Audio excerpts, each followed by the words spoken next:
Jeremy Sockman coming to you with another movie from deep in the Why the Heck Is This Forgotten Files. Today I'm talking about The Thing Called Love, directed by everyone's favorite ascot wearer, Peter Bogdanovich. This one is about country music and love, but don't let that turn you off. It's also the best movie about following your dreams of a music career in Nashville since, well, Nashville. It's a movie about people coming to the music city with big dreams and finding more than they'd imagined. Samantha Mathis plays Miranda Presley, no relation, and she takes the old Greyhound from New York hoping to play the famous Bluebird. The only problem is, everyone else wants to do the same thing. She's just not cut up for the big time yet, so she settles in for a waitressing job. She meets some real kooky characters from the ditzy Linda Lou Linden, played by Sandra Don't Call Me Speed 2 Cruise Control Bullock. Can I start over? The earnest Kyle Davidson, played by Dermot Mulrooney, no relation to Brian. I'm a little nervous, but it really doesn't show. And the smolderingly handsome James Wright, played by the late River Phoenix in a role he took on before he died. I wrote it for a woman to sing, but what the hell? Miranda has eyes for James. He is a brilliant songwriter after all, but he's a brooding type and brushes her off. I was gonna ask you out for a beer, but I've since changed my mind.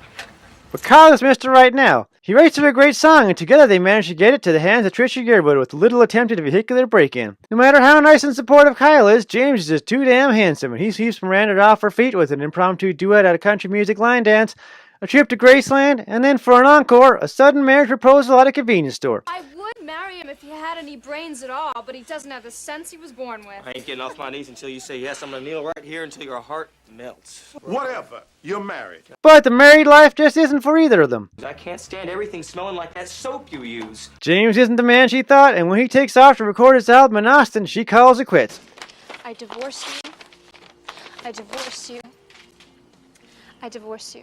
She's all set to fall into Kyle's arms when she just says screw this and decides to go home. Why? Because nothing in my life is working here.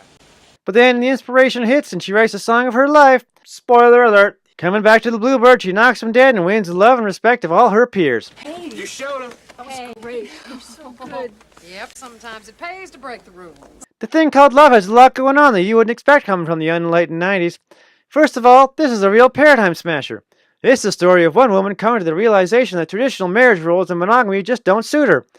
You see, neither James or Kyle alone can give her what she really wants, so she ends up with them both. Well, let's all take a drive in my truck. Come on. They come to realize that they're not enough man to handle a real career woman, so they agree to share her. Now that's one handsome trio. Why try to change the bad boy? Why settle for the nice but boring guy when you can just grab a bit of each?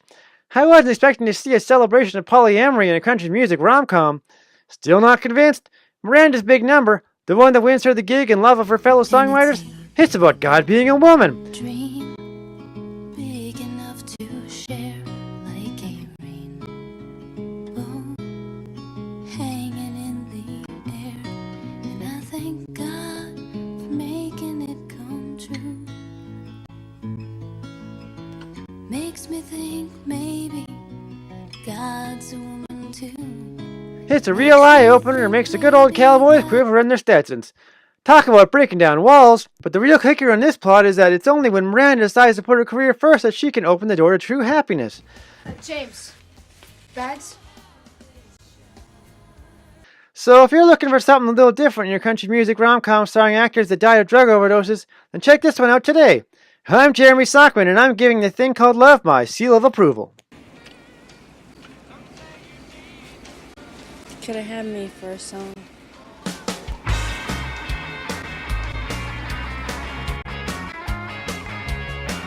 You got a thing or two to learn about me, baby.